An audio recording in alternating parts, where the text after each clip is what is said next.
I now give the floor to the distinguished representative of Algeria.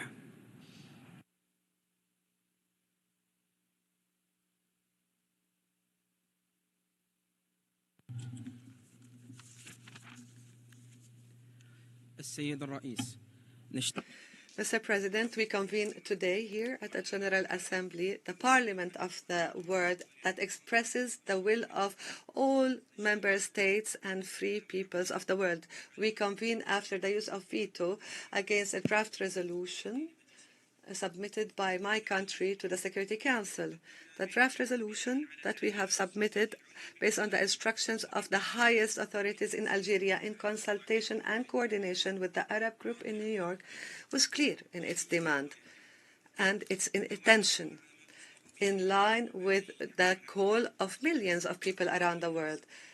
Immediate ceasefire in Gaza, a demand that is of extreme importance and should be heeded so that the Security Council can also adopt it in order to preserve the credibility of the UN and preserve the humanity of this world, a humanity that is diminishing with every day of hunger in Gaza, is diminishing with every tear of a mother who cries over her dead infant, diminishes with the pain of every father over the killing of his child in Gaza. Mr. President, we tried during the negotiation process to take into consideration the proposals by the different countries until we get to a text that was supposed to garner the support of all member states. However, unfortunately, it was not possible to do that because of the use of the veto right. The demand to stop hostilities in Gaza Strip and to prevent that from happening is unjustified. And the massacre in Al-Rashid Street is only an example of what happens when we fail to stop. And the continuation of the hostilities against Palestinians have paralyzed also the international community from providing aid in a timely fashion.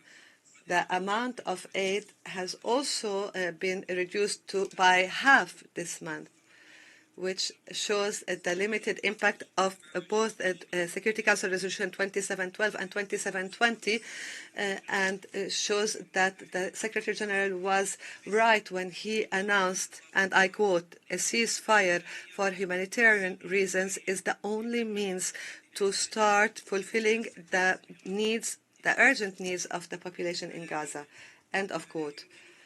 It is not possible that the Security Council is the only body that hasn't called for a ceasefire. The Security Council has to impose a ceasefire without any delay, or otherwise there will be nothing in Gaza that is worthy of living.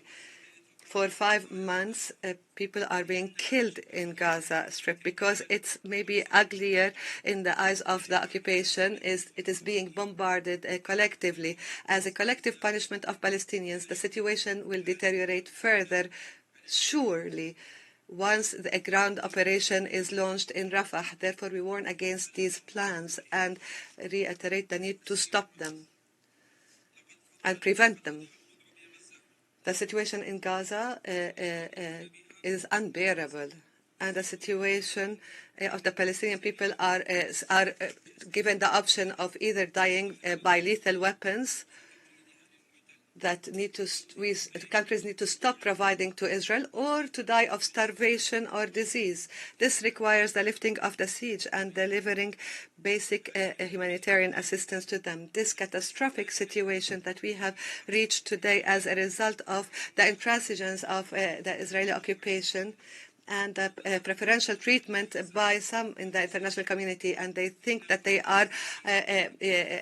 can enjoy impunity. This requires us to stop and think seriously, because what we see today in Gaza will have its repercussions, and will start a new form of conflicts where people forget everything about their humanity and their values and ethics.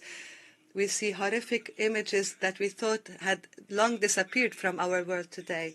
Therefore, we, the peoples of the UN, we who have pledged to save the succeeding generations from the scourge of war, we need to act swiftly and impose a ceasefire out of our conviction in the basic human rights and the dignity of individuals and the right of women, men, nations in terms of equal rights. Mr. President, we reiterate that the only solution for the Palestinian question is by empowering Palestinians to enjoy their legitimate rights, particularly the right to self-determination, the establishing of an independent Palestinian state. This is the choice that the international community agrees to and should be preserved in light of the existential threat to it by Israeli occupation forces. This cannot be possible unless there is a granting of full membership to the State of Palestine in the UN.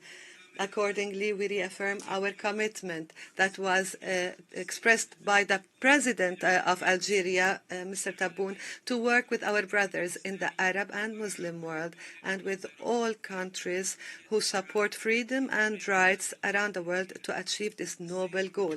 Mr. President, in conclusion, we reaffirm that the right of Palestinians to their land will always be there, regardless of how time elapses. In Palestine, children and adults were killed, but no one forgot their land or their rights, and nobody will forget, because and these are rights that cannot be forgotten. And the brutal machine of war will only make Palestinians more determined to establish their state and hold fast of their land, the land of their ancestors. The stability of the region as a whole will not be achieved or possible until this historic injustice is lifted. And as such, we call the international community to act rapidly without any delay. And the start would be by a ceasefire in Gaza, paving the way towards the establishing of an independent Palestinian state with its capital East Jerusalem. Thank you, Mr. President. Thank the distinguished representative of Algeria.